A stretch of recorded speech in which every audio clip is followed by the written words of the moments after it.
Nagkatipon doon ang napakaraming tao, kaya halos wala nang mapwestuhan kahit sa labas ng pintuan.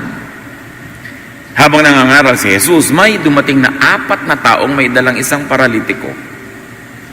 Hindi nila mailapit ang paralitiko kay Jesus dahil sa dami ng tao. Kaya binakbak nila ang bubong sa tapat niya at ibinaba ang paralitiko ng nakaratay sa higaan. Nang makita ni Jesus kung gaano kalaki ang kanyang pananampalataya, sinabi niya sa paralitiko, "Anak, pinatatawad na ang mga kasalanan mo." May nakaupo roong ilang tagapagturo ng kautusan na nag-isip ng ganito, bakit siya nagsasalita ng ganon?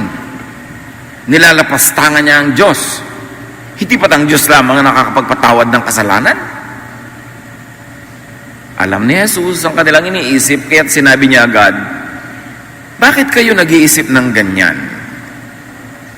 Alin ba ang mas madali? Ang sabihin sa paralitiko, pinapatawad na ang mga kasalanan mo, o ang sabihing, tumayo ka, bitbitin mo ang iyong higaan at lumakad ka? Ngunit, upang malaman ninyo na ang anak ng tao ay may kapangyarihan dito sa lupa na magpatawad ng mga kasalanan, sinabi niya sa paralitiko, tumayo ka, buhatin mo ang iyong higaan at umuwi ka. Tumayo nga ang paralitiko habang nakatingin ang lahat. Kaagad niyang binuhat ang kanyang higaan at umalis. Kaya ang lahat ng naroon ay namangha. Sila ay nagpuri sa Diyos at sinabi nila, kailan may hindi pa kami nakakita ng ganito. At pagpalain tayo ng Panginoon ngayon sa paghimay ng kahulugan ng mga naganap na ito at kung paano ito may kinalaman sa ating buhay ngayon. So isa-isahin nating balikan. Mark 2, 1-3. Jesus went back to Capernaum, and after a few days later, people heard that he was at home. Then so many of them came to the house that there wasn't even standing room left in front of the door. Jesus was still teaching when 4 people came up carrying a crippled man on a mat. So nagtuturo ang Panginoon at kung ano man ang topic niya hindi binanggit, but like, and as if it was on cue, Exhibit A, an illustration comes. Tamang-tama ang timing. Kung ano man ang kanyang itinuturo, dumating ang 4 na lalaki na may buhat-buhat sa bawat 4 na sulok ng magaan at nahigaan na ito ng isang pasyenteng paralitiko. Wala nang lugar, wala nang man lang nitindigan sa labas ng bahay, sa harap ng pinto, punong-puno ng tao. Paano pa makakasiksik ang isang paralitikong nakahiga ay may dala-dala pang higaan? So, dramatic. Napaka-dramatic ng pagpapakita sa kwento. Mark 2:4, but because of the crowd, they could not get him to Jesus. Immediately, may lesson sa ating buhay sa paglapit sa Diyos, sa paghanap ng lunas, sa ating paghahanap ng mga katuparan ng ating mga hinahangad. There is always a hindrance. Laging may hadlang. Huwag kayong magtaka pag may hadlang. Bakit po may hadlang sa gusto kong mangyaring pangarap ko sa buhay? Bakit may hadlang sa aking kabanalan? Bakit may hadlang sa ministry? Laging may hadlang. Ganun talaga ang takbo ng buhay. Mark 2, so they made a hole in the roof above him and let the man down in front of everyone. Dahil hindi sila makapasok, inakyat nila ang bubong. At ang mga bubong sa bahay sa Middle East, hindi katulad ng mga bubong natin. Ang bubong nila, yung ibabaw, flat. Parang azotea. At ang bubong nila, ay hindi naman semento. Ito yung mga pinatigas na putik. Pinaghahalo-halong putik, mga kahoy-kahoy, bato-batong maliliit. At ito'y pwedeng bakbakin kung talagang babakbakin mo. Palibasa, hindi naman palaulan sa lugar na yan. Kaya pwede sa kanila ang ganong bubong. At yun ang ginagawan ko minsan ng kaprasong dagdag na bubong pa, konting dingding, at yun ang tinatawag na upper room. Usually, a place of honor para sa bisita na ilagay sa upper room kasi sa taas ng bubong, mas mahangin, mas presko, mas may gandang tanawin. At yung bubong na yun ay pwedeng lakaran, In fact, pag dikit-dikit ang mga bahay, pwede kang tumakbo from house to house, jumping from roof to roof. At yon ang binakbak na bubong. Ano't biglang lumiwanag ang loob ng bahay dahil unti-unting nabakbak ang bubong. At mula sa binutas na bubong, ay pinadausdos pababa ang higaan ng paralitikong ito. It's very cinematic. Napaka-dramatic. Pero ano ang lesson nito sa buhay natin? Di ba, there's always a hindrance. There's always a way, even a hole in the roof. Bawat problema may katapat na solusyon. Pag walang solusyon, hindi yun problema. Naku, pastor, yung pong problema ko walang solusyon. Hindi problema yan. So, huwag mong problemahin. Kasi kung walang solusyon, hindi problema. Ang definition ng problema, may solusyon na katapat. Kailangan mo lang maitapat. Kailangan mong mahanap. At kailangan paguran mo na ito ay isa katuparan. So, may butas ngayon yung bubong, doon dumaan. Hindi ka pala makadaan sa pinto, di humanap ka ng ibang daan. Sa buhay natin, mga kapatid, dapat para kayong tubig. Laging nakakahanap ng dadaanan. Laging nakakahanap ng susuotin para matuloy ang agos ng buhay.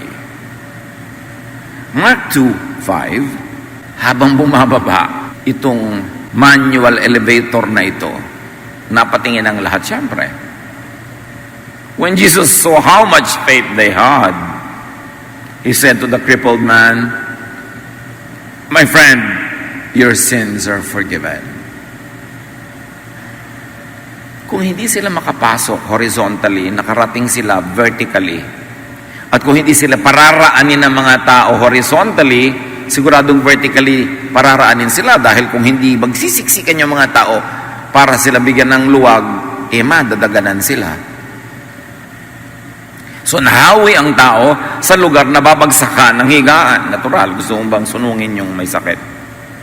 At pagbaba sa sahig, sabi agad ng Panginoon, kaibigan, pinatatawad ang iyong mga kasalanan. Faith impresses Jesus. Imagine, hindi ka na nga nakakalakad, nagpabuhat ka pa para makarating kay Jesus. Hindi ka na nga nakapasok, nagpaakyat ka pa sa bubong, at sukdang ipabakbak mo yung bubong para ka makababa. Walang hahadlang. Walang makakahadlang para makalapit kay Jesus. Na-impress si Jesus. Agad-agad, ibinigay na niya ang highest gift of all. Sabi niya, your sins are forgiven. Magtataka ang iba, bakit hindi sinabing, you are healed? Kasi kay Jesus, mas mahalaga yung forgiveness of sin kaysa healing of the body. Gaano katagal ka ba nasa sa katawan na yan? 40 years, 50, 60, 80, 90, 100 years? Tapos wala na. Aalis ka na sa katawan na yan. Pero yung forgiveness, forever. Mas may malaking pangangailangan yung tao na yon na maaaring hindi nila naintindihan. Mas kailangan niya ang forgiveness ng God kaysa healing of the body. At dahil si Jesus ay alam niya yon, yung the best na agad ang binigay. Sabi niya, pinapatawad na ang iyong kasalanan. Dahil ba nag-confess ka? No. Dahil ba nag-donate ka? No. Dahil ba umanib ka sa anumang relihiyon? No. Dahil may faith ka sa Diyos, through Jesus, your sins are forgiven. That's the main reason why Jesus came, to declare forgiveness of sins. So faith impresses Jesus. Faith sets people apart from others. Ang dami-daming nauna na dun eh. Pero hindi sila sinabihang pinapatawad ang kasalanan mo. Maaaring may pananalig pero hindi impressive. O maaaring wala namang pananalig, nag-uusyoso lang. Kasi kanina pa sila nandun, ba't di sila pinapagaling? Sigurado naman lahat yun may sakit, iba-iba lang. Pero ito, kahanga-hanga ang pananalig na naging bukod tangi siya, nag-stand out siya sa crowd na nauna pang dumating doon. Faith gets sins forgiven. Yun ang number one message ng pagdating ng Panginoong Jesus. na ang pananalig sa Ama sa pamamagitan ng anak ay nagdudulot ng kapatawaran ng mga kasalanan. In fact, faith voids sins. Ang daming kasalanan, tambak ang kasalanan sa mundo, pero ang namanalig kay Jesus, at dahil sa pananalig na yon, nababalewala ang kasalanan. Ang nananaigay pananalig, hindi yung kasalanan. Kaya nakakapagtaka ang mga ibang tinatawag nila ang sarili nilang Kristiyano. Kristiyano na kay Jesus na, alam na nila ang kapatawaran, tinanggap na nila, pero araw-araw ang topic pa rin nila, sin. Araw-araw ang inuusig pa rin nila sa kapwa, sin. Araw-araw nagpaparusahan sila sa isa't isa because of sin when sin was already voided. Mga utak na nasa grasya na ng Panginoon pero nakatali pa dun sa nakaraang sistema na puro kasalanan at parusahan. Kaya maraming mga Kristiyano ang lagi pa rin ginagawa, parusahan ng sarili at kapwa dahil sa kasalanan na binaliwala at kinansel na at pinatawad na sa pamamagitan ni Jesus. Ephesians 2:8, sapagkat dahil sa kagandahang loob ng Diyos, kayo ay naligtas sa pamamagitan ng pananampalataya. At ito'y kaloob ng Diyos at hindi mula sa inyong sarili. Kaloob. Hindi na-achieve. You never earn it. You never deserve it. It's a free gift of God. At yun ang dapat nagahari sa puso, isip, buhay ng isang mananampalataya. Kapayapaan, sa kabila ng mga pag-uusig niya sa sarili at ng kapwa sa kanya, yung nanalig kang pinatawad na yan dahil kay Jesus. Mark 2:6-7, sa pagpapatuloy ng kwento, some of the teachers of the law of Moses were sitting there. They started wondering, why would he say such a thing? He must think he is God. Only God can forgive sins. And that was the point. So the teachers of the law of Moses, the legalistic, the conservative, the people who always have issues, miss the logic because of spiritual blindness, because of wrong focus, because of fault finding. Nandun yung mga teachers of the law of Moses, hindi para mabless, kundi para maghanap ng butas laban kay Jesus, kundi para hanapan siya ng maipipintas nila at maisasakdal nila. That was the entire logic that Jesus was trying to say, that God the Father in heaven gave him the power to forgive sins. So ano yung logic? According to the Pharisees, only God forgives sins. Check. But Jesus forgives sins. Check. The sensible conclusion of this Greek-style logic is that, therefore, Jesus must be God. Or, at the very least, Jesus must be God's anointed instrument, and that is the least. Colossians 2:9, for in Christ all the fullness of the deity lives in bodily form. Kay Jesus na buhay ang kabuuan ng Diyos sa langit, nagkasya kay Jesus at sa pamamagitan niya ay nabuhay, nagsalita, nagpahayag, at ang kabuuan niya ay makikita, makikilala kay Jesus. Kaya sabi ng Panginoon sa John 10:30, I and the Father are one. Pag ginawa ko, ipinapagawa yun ng Ama. Therefore, ang magbibigay ng kapangyarihan ay ang Ama. Pag sinabi ko, yun ang ipinapasabi ng Ama. That's why in the fullness of time, God sent His Son. Maraming kamalian na religious beliefs, maraming wrong practices, maraming abuses, maraming na-oppress ng religion.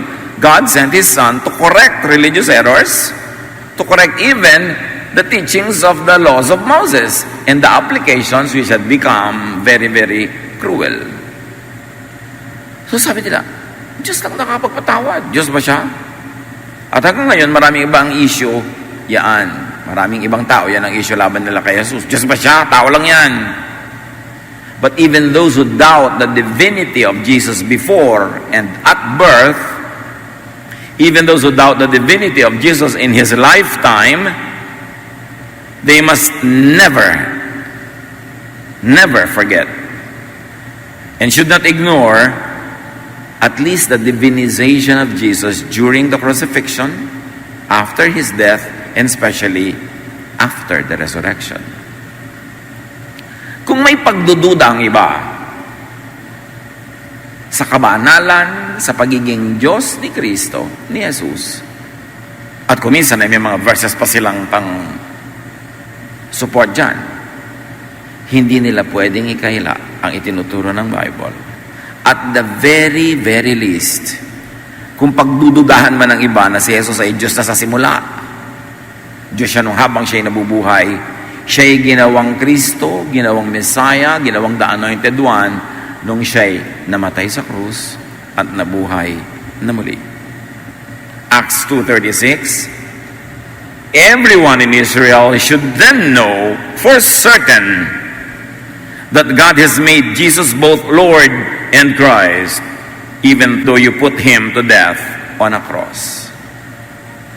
So kung hindi ka man mananalig na sa simula pa lang ay siya na ang anak ng Diyos, siya na ang tagapagligtas, siya na ang Kristo, at the very least, you must believe that because of his perfect sacrifice, because of his perfect life and perfect obedience to the Father, because of his perfect and loyal representation of God to the people, God made him Christ. Does it matter if it was 30 years before or after? Kaya meron siyang karapatang magpatawad ng kasalanan. Kaya merong kapatawaran ng kasalanan sa pamamagitan lamang ni Jesus. Kasi wala namang ibang namatay para sa kasalanan ng sangkatauhan, kundi siya. At wala namang namatay na perfect yung sacrifice to the point na ang value ng kanyang sacrifice ay higit sa value ng lahat ng buhay ng tao at lahat ng kasalanan ng tao. Ang kabanalan ni Jesus ay higit ang halaga kung itutumbas sa lahat ng kasalanan ng tao noon, ngayon at magpakailanman. Kaya perfect ang sacrifice niya. And God was so pleased with the perfect life and sacrifice of Jesus that God raised him from the dead and made him Christ. If he was not yet Christ at the beginning, he was nevertheless made Christ during the crucifixion and after the resurrection. So meron siyang karapatan kung yun ang tanong. Mark 2:8, right away Jesus knew what they were thinking and he said, why are you thinking such things? Ba't hindi kayo nagsasaya na nagpapatawad ako ng kasalanan? Ba't hindi kayo natutuwa na ang mga tao'y mapapatawad? Ba't ang iniisip nyo ay hanapan ako ng pintas at ipilit na wala akong ganong kapangyarihan at wala akong ganong karapatan? Why are you not thinking of the crippled man suffering?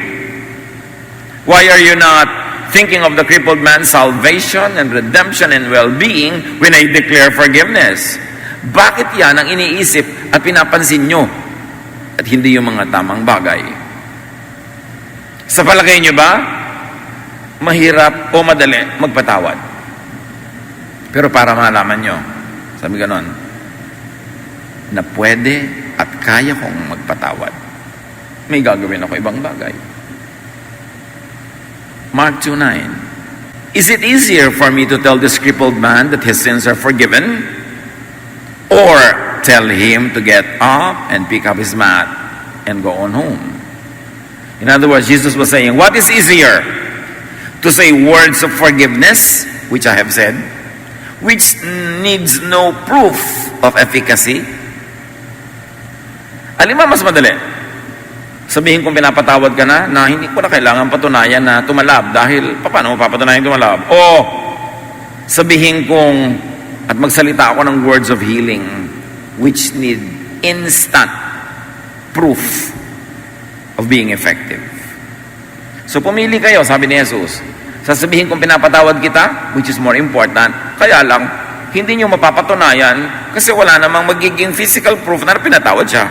O, sabihin ko na lang kayang bumangon ka, bitbitin mo yung higaan mo, tumuwi ka na. Sa palagay nyo, alin ang mas mahirap gawin sa dalawa? Ang totoo, mas mahirap yung magpatawad kaysa magpagaling. Pero dahil baluktot ang isip ng tao, iniisip nilang mas mahirap magpagaling kaysa magpatawad. Proof muna. To see is to believe. So sabi ni Jesus, bueno, Mark 2:10 to 11, I will show you that the Son of Man has the right to forgive sins here on earth. So Jesus said to the man, get up, pick up your mat, and go home. Yun, kailangan ng instant patunay na totoo ngang may nangyari. Kaya mas madaling patunay yun. Although hindi naman yun ang mas great na bagay na mangyari sa buhay ng tao. Kasi kahit naglakad siya baka pagdating sa labas, natapilok siya, nabarog, namatay din uli. Di ba? O let's say, humaba man ang buhay niya ng 30 taon pa, namatay din siya. So ano naman yung 30 years na naglalakad siya nang hindi siya lumpo kung hindi naman napatawad ang kasalanan niya. So mas dakilang mapatawad. Pero sabi ni Jesus, palibas at mababaw kayo, ang gusto nyo lang kababawan, sige, let's go babaw. Tumayo ka, maglakad ka. At nangyari nga. Sabi ni Jesus, naniniwala na kayo. Ang pinaniniwalaan nyo, yung nakikita lang ng mata, yung panandalian, yung may instant gratification. Pero hindi yan ang tunay na mahalaga. Mas mahalaga, mapatawad ka sa kasalanan mo. So Jesus' declaration of healing, and his command for the crippled man to get up, to be strong enough to pick up his mat, and to walk, to go home, was make or break. Mangyayari ba o hindi? Sinabi ni Jesus, bilhin nyo, nakaharap ang lahat. Nakataya ang lahat. Tumayo ka. Bit-bitin mo yung higaan mo para hindi na kailangan bit-bitin yung 4 na yan at umuwi ka na. And that would prove or disprove him. But beyond him, what would happen would prove or disprove the teachers of the law of Moses. Hindi lang si Jesus at ang kanyang turo ang nakataya, yun ding turo ng mga teachers of the law of Moses nakataya. It was really a showdown. Isa talagang tunggalian na malinaw kung sino ang wagi at sino ang hindi. Jesus versus the teachers of the law of Moses, or to be more personal, it was Jesus or Moses. Yun ang pagpipilian. Yung sinasabi ng mga alagad ni Moses na yan mangyayari, walang kwenta yan, fake ka. O mangyayari ba at mapapatunayang si Jesus ang tunay at ang teachers of the law of Moses ang fake. Fake meaning hindi nakakapagbigay ng pagpapatawad, hindi nakakapagbigay ng pagpapagaling, hindi nakakapagbigay ng ginhawa at kapahingahan. Sino ba sa kanilang dalawa ang mayroon nun? To be more theological, this was a showdown between grace or the law. Pagpapatawad ba o parusa? Alam niyo kung bakit? Sa tingin ng mga Israelita nung araw, pag may sakit ka, makasalanan ka kasi, parusa yan. So eto ang tao, nakaratay, sa tingin ng mga teachers of the law of Moses, you deserve it. May kasalanan ka, dapat ka magdusa. Kaya hindi sila maawain So anong mananaig? Si Jesus o si Moses? Katuruan ni Jesus o katuruan ng mga alagad ni Moses? Which is really, anong mananaig? Ang walang hanggang pag-ibig ng Diyos o ang hinihingi ng batas ng Israel na kaparusahan sa mga kasalanan, therefore magdusa kang mamatay dyan na paralitiko pa rin. It was a contest, it was a battle, a showdown between forgiveness, which brings healing, or guilt, which brings suffering. The dichotomy is very clear. Sa tunggalian na ito, nilinaw ang black or white, ang right or left, ang up or down, ang right or wrong. Nakataya ang katuruan ni Moses na pinapairal ng kanyang mga alagad o ang bili ng Ama sa Langit kay Jesus na ituwid yon sa pamamagitan ng pangangaral ng pag-ibig at pagpapatawad. The plot thickened. There was so much at stake in that little house. And there was great suspense. Suspenseful. Alam ng mga taga-village na yun na itong binubuhat-buhat na ito napakatagal na, baka nga since birth pa, paralitiko na. And all of a sudden, patatayuin ni Jesus, nakataya lahat, ha? At hindi lang yon, papatayuin mo. Ipagpalagay ng nakatayo, pagbubuhatin mo pa ng higaan niya, tagal-tagal na niya walang exercise. Kakayanin ba niya yon? Baka tumayo nga, tapos bigla matumba pa pinagbuhat. Talo na naman ang kwento. Dinagdagan nga ni Jesus yung at stake. Ha? Hindi lang niya papatayuin, pagbubuhatin pa niya. So lahat ngayon, hindi humihinga. Walang tumitinag, walang gumagalaw. Parang Yeye Bonel. Marami sa inyo umabot doon. Mark 2:12. The man got right up. He picked up his mat and went out while everyone watched in amazement. Walang kagatol-gatol, tumindig ang tao. Binitbit ang higaan niya at umuwi. Hangang-hangang lahat. Walang makapagsalita agad. The man did exactly as Jesus commanded. Hindi tulad ng maraming tao ngayon, pinaghimalaan na nga, tapos reklamo pang kasunod, pinatayo na, Lord, hindi ko po pakaya yan. Wala pa bang pwedeng magbuhat kasama ko? Pinagbubuhat na nga, sari-sari pang iniimbentong weaknesses, hindi ko po kaya, hindi ko po magagawa. Kaya bumabalik ang kahinaan. Wala kasing faith. Can you imagine the man exercise faith? Tumayo. At walang sinabi dito na nagpa-tulong tumayo. Tumayo. Walang kaduda-duda siya na pagkatayo niya, yung baka siya matumba, binuhat niya ang kanyang higaan. Mga kapatid, pag pinatayo na kayo ni Jesus, buhatin niyo na higaan niyo. Pag pinatawad na tayo at ni-restore, pangatawanan niyo na. Magpakalakas na kayo, huwag na maghinahinaan, maglampa-lampahan. Kailangan strength ng Panginoon nakikita sa ating buhay, hindi mga hina ng loob, hindi yung mga reklamo, hindi mga pagdududa. So, anong nangyari? Matapos itong exhibit na ito, dramatic demonstration na ito, ano nangyari sa mga tao? They praised God and said, "We have never seen anything like this." Sampal sa mga teachers of the law of Moses. Pag sinabi mong we have never seen anything like this, what is the unsaid? You know, for every said, there is an unsaid. Sabing, ang tagal-tagal yun na kami tinuturuan, wala man lang kami nakitang ganito. Dat kailan dat, hingi kayo ng hingi ng ambag, donation, etc., etc. Ang dami-dami yung costume, dasal tayo ng dasal, 5 beses maghapon, ang dami-dami nating mga ginagawang pagreliyoso. May nakita na ba kaming ganito? Wala! So, kita ang Jesus power agad. And it was not lost on the people. There was a swipe in what they said that they had never seen anything like this. Ibig sabihin nila, walang talab ang relihiyon nyo sa buhay namin kahit kailan wala kayong naipakitang ganito. Alin? Pagpapatawad. Hindi kayo nagpapatawad. Sa pagpaparusa kayo magaling. At number 2, sa pagpapagaling ng sakit, wala kayong napapagaling. So, anong saysay ng inyong pananalig kung hindi kayo nakakapagpagaling ng espiritu at maging ng katawan man? Pero remember, mas mahalaga ang pagpapagaling ng espiritu. Hindi laging may kasamang pagpapagaling ng katawan, bonus yun. It's God's prerogative. It can happen, but don't always require it to happen. Ang mahalaga is the forgiveness of sin, the restoration of the spirit, and our relationship with God. So what was the result of this showdown? The people praised God. Dapat yun lagi ang bunga ng anumang gawaing makalangit.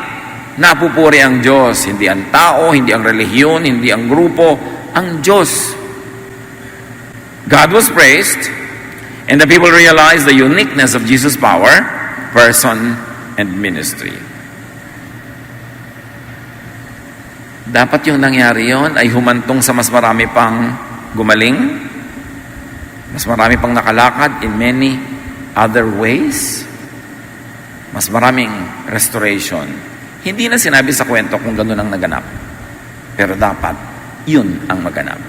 Lalo sa atin ngayon. Yung kwentong to, alam na natin. Pero naging inspirasyon na ba ito para yung ating pananalig ay maging ganap, malakas, mataas, na tayo mismo gumaling.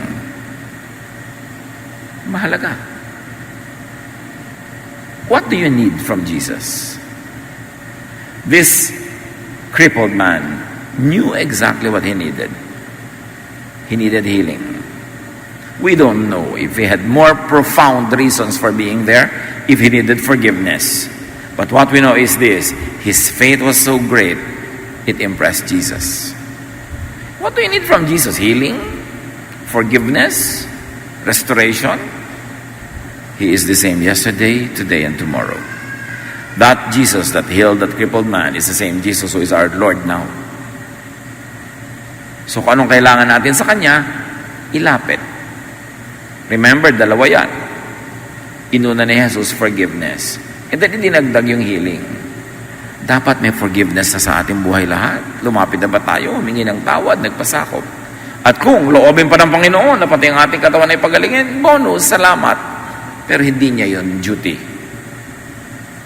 Pero why not? Kung may pananalig tayo, ba't hindi nyo hingin? Ano bang masamang magiging bunga kung hihingi ka, lalo't nananalig ka? Because He can give both. Jesus readily forgives, and Jesus forgives even before and even without healing. Hindi pa nga niya pinapagaling yung tao, nag-declare na siya ng healing eh. Kaya nga siya na-criticize, at kaya lang niya hinil para mapatunayang tama yung una niyang ginawa at kaya niya yon na magpatawad ng kasalanan. Huwag tayong lalapit sa Diyos dahil may kailangan tayo. Gusto mo lang gumaling, gusto mo lang magkakotse, gusto mo magkaroon ng papa, gusto mong pumasa sa board, gusto mong magkapera. Hindi naman masama yun, pero dapat ang pangunahin na dahilan ng paglapit. Paghingi ng kapatawaran, humingi ng restoration, buuin ang ating nasirang relasyon sa Diyos, magbalik loob sa Diyos, manumbalik sa Kanya. Kaya may corrective value din ang ginawa ni Jesus. Dumating yung mga tao at sukutang nagbakbak ng bubong para magpagaling ng paralysis. Pero sabi ni Jesus, without words, hindi yan ang unang mahalaga. Ang unang mahalaga is your spiritual healing. Kaya ang unang ibinigay ni Jesus, kapatawaran. Hindi healing. So huwag kayong pupunta sa isang religious activity dahil lang may healing. Huwag kayong gagawa na anumang bagay dahil lang may healing. Kasi yun ang mababaw na dahilan para magkaroon ng espiritualidad. Dapat, espiritu talaga hinahanap mo. Spiritual restoration, spiritual healing, forgiveness, the renewal of your relationship with your God. And the healing can come if it would come. If God would grant it. Bakit natin sinasabi yan? Kasi napakalaking magnet ng maraming mambobola yung pagpapagaling. Siyempre, 99.99% ng mga tao may sakit, iba't iba lang. So pag nag-declare ka ng healing, miracle, kung ano-ano, dudumugin ka ng tao. So pag ginamit mo yan na pang-attract, you're already prostituting heaven. Kaya si Jesus, pag may pinapagaling, sabi niya, kung may pamalita, huwag mong sabihin, bakit? Nakakaya ba yon? No. Pero ayaw ni Jesus na pupunta ka lang sa Kanya dahil may gusto kang pagalingin na galis. Dahil lang meron kang kailangan sa Kanya. Hindi yun ang dahilan kaya sa ipinadala ng Ama, kundi para mag-declare ng forgiveness, ng restoration. Kumbaga, hindi yun ang bibingka, latik lang yun. And the bibingka can stand with or without the latik. So, lagi niya sasabi, kung may papamalita, huwag mo sasabihin sa iba na pinagaling kita. Kasi oras nga na magdaldal yung mga tao na pinagaling sila, dinudumog agad si Jesus. Ang gusto lang naman ng mga tao, either mapakain sila ng tinapay o mapagaling ang kanilang mga sakit na after 50 years nga, irrelevant na rin. If something is not important 5,000 years from now, it is not really very important. Ang mahalaga, yung spirito. Yung relasyon mo sa Diyos. Nalalampas kahit na ang ating espiritu ay humiwalay na sa ating katawan sa oras ng kamatayan. While you need Jesus and forgiveness and healing, it's not enough. You will also need great faith. Because it is faith that procures the miracle. Mark 9:22-23, tungkol sa isang batang lalaking lagi na lamang na inaalihan ng masamang espiritu. The demon has often tried to kill him by throwing him into fire and into water. Sabi ng mga nagdala sa pasyente, please have pity and help us if you can. Jesus replied, why do you say, if you can? anything is possible for someone who has faith. Kung kaya nyo po, sana pagalingin nyo. Sabi ni Jesus, bakit akong pinag-uusapan kung kaya ko? Hindi akong dapat pag-usapan. Kayo, may pananalig ba kayo? Huwag niyong isipin kung anong kaya ko. Ang itanong niyo sa sarili niyo, may pananalig ba kayo? Kasi kung may pananalig kayo, mangyayari ang inyong hinihingi. Ngayon, kung may kapangyarihan ako, akong gagawin yung topic, kaya ko ba? Of course, kaya ko. Pero kung wala kayong pananalig, wala rin mangyayari sa inyo. Ang mahalaga, itanong mo sa sarili mo, may pananalig ka ba? Huwag mong iasa kay Jesus ang iyong paggaling kasi given na may kapangyarihan siya. May pananalig ka ba? Yun ang tanong. And you not only need faith, may faith naman yung pasyente, di ba? You will also need people to carry you. Lumpo, paano siya nakarating kay Jesus? May nagbuhat. Kayo ba? Huwag naman mangyari kung malumpo, may magbubuhat sa inyo. At kung meron, makakaapat ba kayo? Baka 3 lang, nakatiwari kayo habang kayo binubuhat. Kung 2 lang, kakalad ka rin kayo. Dapat 4 man lang. Tayo ba'y nakikisama? Yung mga malalakas dyan, hindi tayo lagi malakas. Yung mga bata pa dyan, hindi ka laging bata. Darating ang panahong nabubuhay ka lang sa awa ng mga ibang bata dahil super tanda ka na. Yung mga may pera, hindi ka laging may pera. Baka dumating ang panahong mabubuhay ka lang sa limos ng kapwa. So, meron bang magbubuhat sa inyo? Sa buhay natin, tayo ba'y nagtatanim? Di ba ang sabi sa Bible, ang itinatanim, inaani? Gusto mong umani ng tagapagbuhat? Eh di magbuhat ka ngayon ng iba. Para kung ikaw naman ang kailangan buhatin, may magbubuhat sa'yo. Bahala na Diyos mag-assign. Huwag mo nang problemahin yan. Kung ikaw ay magkakasakit, may dadalaw sa'yo. May dinadalaw ka ba naman ngayon? Pag nangailangan ba tayo, may tutulong, may tinutulungan ba naman tayo ngayon? Sabi ng Panginoon, you should not be deceived. A man will harvest what he plants. Or a woman will harvest what she plants. Ano itinatanim nyo ngayon sa pakikisama sa kapwa? Hindi pwedeng ipagyabangin na may pera ka, malakas ka, kasi pwedeng maiba yun sa isang ihip ng hangin. Ecclesiastes 4:9-12. You are better off to have a friend than to be all alone. Because then you will get more enjoyment out of what you earn. If you fall, your friend can help you up. But if you fall without having a friend nearby, you are really in trouble. If you sleep alone, you won't have anyone to keep you warm on a cold night. Someone might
kung mag-enjoy ka, mas enjoy ka kung may kasama ka. So may pera ka, gusto mo magbiyahe, maglibre ka para may kasama ka, kaysa nag-iisa ka. Hindi ka naman kayang patawanin ng pera mo sa pitaka. At kung nahulog ka, natumba ka, hindi ka naman niya kayang alalayan, baka agawin pa nga ng iba yun eh. Sabing ganon, mas mag-enjoy ka sa buhay kung marunong kang makipagkapwa-tao. Kasi maraming ligaya na magmumula sa ibang tao. Pag natumba ka, merong magbabangon sa iyo, may aakay sa iyo. Pero kung wala, naku ha, sabi ganun, may problema ka. At sa mga panahon, mga lugar na super lamig, mabuti nang may katabi kang mahiga kaysa wala at maging yelo ka dahil sa iyong pag-iisa. Kung ikaw nag-iisa, pwede kang mabugbog. Pero kung dalawa kayo, mahirap kayong bugbugin sa bahay. So mabuti nang may katulong ka. Sabi ang isang lubid, kung may 3 hibla na pinagsama-sama, mas matibay kaysa mag-isa ka lang. Ang lesson is very clear. Makisama tayo sa ating kapwa. Huwag kang makipag-away. Huwag kang mataray, masungit. Kahit pa malakas kang may pera. Kasi walang nakakatiyak. Yung tao may pananalig kay Jesus pero kung walang nagbuhat sa kanya, nakaratay pa siya hanggang ngayon. May nagbuhat. May magbubuhat ba sa inyo lalo't walang bayad? Lang dapat itapanin mo sa buhay. Pagmamahal, pag-ibig. Because the basic law of agriculture applies in all areas of life. You harvest what you plant. So make and keep friends. Plant what you need to harvest. At may isa pang lesson sa kwentong ito. There are times when you have to make a hole in the roof, when you need a hole in the roof. Eh kung kalaban mo yung may bahay, ipapabakbak ba niya sa'yo yun? Baka hindi ka makalapit sa kanyang bakuran. Ang lakas ng loob nila, bakbakan niyo ang bubong. Siguro may pautang siya sa may bahay. O napatira na niya ang may-ari nito sa kanyang sariling bahay. Natulungan na niya ng marami. Kaya, sige, hindi niya tayo papagalitan. Bakbakin niyo ang bubong. Meron ba kayong mga tao sa buhay niyo na gano'n na pwede niyong abalahin, hindi kayo nag-aatubili? Kasi alam niyo, maganda pinagsamahan niyo. Pwede niyong bakbakin yung bubong niya. Pero kung masama ugali mo, galit sa yung may bahay, hindi ka makakalapit doon. Kaya dapat tayo mabuti sa kapwa. At kung hindi kayo pwede maging mabuti sa kapwa dahil kayo banal, maging mabuti kayo sa kapwa dahil lang kayo ay matalino. Kasi hindi nyo alam kung kailan nyo kakailanganin ang kanyang goodwill. So you will also need a hole in the roof, and you will also need a faith that climbs onto roofs, digs through roofs, and stop at nothing to achieve its goal, to receive God's blessing. Hindi sapat ang kalahating faith. Kasi ang kalahating faith, ganito, pagdating nila doon sa may bakuran, sabi, ay, ang daming tao, huwag na lang tayong tumuloy, hindi rin tayo makakalapit. May ganon. Ang umaayaw ay di nagwawagi. Sabi ng tagumpay sweepstakes noong 1960s. At ang nagwawagi ay di umaayaw. So kung lagi kang ayaw ng ayaw, if you always give up, if you're a quitter, nothing will happen in your life. O napalapit na sila, kahit matao, hindi tayo makakasiksik, maghintay na lang tayo dito sa labas. Wala rin mangyayari. Dumaan tayo sa bubong, mataas, mahirap umakyat. Hindi walang mangyayari. At pagdating sa bubong, wala palang hagdan pababa. Kasi usually mga bubong may hagdan pababa, papasok sa loob at palabas sa patungo sa bubong. Wala pala. Ay, wala pala. Balik na lang ulit tayo. No, bakbakin ng bubong. Dapat ganyan ang pananalig. Hindi kayo papayag na manalo ang hadlang. Dapat yung layunin ninyo, lalo't mabutit tama, yun ang magwagi. Dapat may trabaho. Gusto mong pumasa, mag-aral ka. Gusto mong magkapera, magsikap ka. Gusto mong magkasundo kayo ng mga tao, makipagkaibigan ka. Laging may gawa. Hindi sapat yung maganda ang ninanasa mo, maganda ang yung hinihiling ang prayer, pero wala ka namang gawa. James 2:17, faith by itself, if it is not accompanied by action, is dead. Kaya hanga si Jesus sa faith ng mga yun. Kasi ang daming action na kasama. Nagpunta, hindi nasiraan ang loob, inakyat ang bubong, binakbak. At kahit walang space sa baba, pinababa yung pasyente. Nagka-space. Dapat hindi ka nagpapasira ng loob sa anumang bagay. Marami pang lesson sa buhay natin para dyan, mga kapatid. Do not be a Pharisee.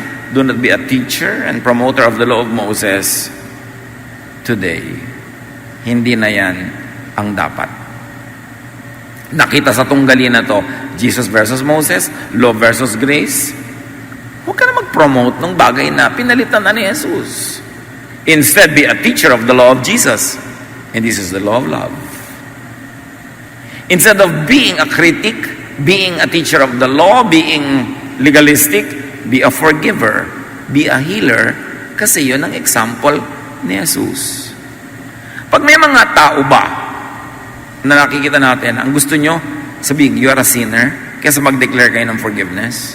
Sa mga nagkakamali, ang gusto ba magparusa o magpatawad at magpagaling? Doon natin malalaman kung nasa ng ating puso. And very importantly now, alam nyo, hindi nabanggit dito, yung isang star of the story, yung may-ari ng bahay. Definitely, hindi naman bahay ni Jesus yun dahil wala naman siyang bahay. Be a host a Jesus gathering. Yan ang sambahay. Diba? May mga tao, may Jesus, may bahay, sambahay. May nangyayari. Host a Jesus gathering. Ano ba mga hino-host sa bahay nyo? Anong uri ng mga gawain na nagaganap sa inyong bahay? Bakit hindi magpa-Bible study dyan? Hindi kayo magkaroon ng small group prayer? Hindi magkaroon ng fellowship o counseling? Ano pinagkagagawa natin sa bahay natin na bigay ng Diyos? Give Jesus a house in which to forgive and heal people. Give Jesus a sambahay. Napakagandang gawin yan sa buhay. Give people a house to fill in search of Jesus. And very, very profoundly, with matching humor, give people a roof to climb and dig through to reach Jesus. Kung may bubong kayo na binakbak ng mga tao dahil gusto na lumapit kay Jesus, kita niyo itong may-ari ng bahay na to, lahat ng bahay na yun nag-iba rin, naging alikabok, wala ka na makikita mga ganyang bahay na nakatayo nung panahon na yun na hanggang ngayon nandun pa. Lahat naman nag-iba rin, pero yung pagkakagiba ng bahay niya is immortalized. Dahil ang pagkakagiba ng bahay niya ay naging daan para ang mga tao ay makalapit kay Jesus at makapagpatawad at makapagpag...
Galing si Jesus.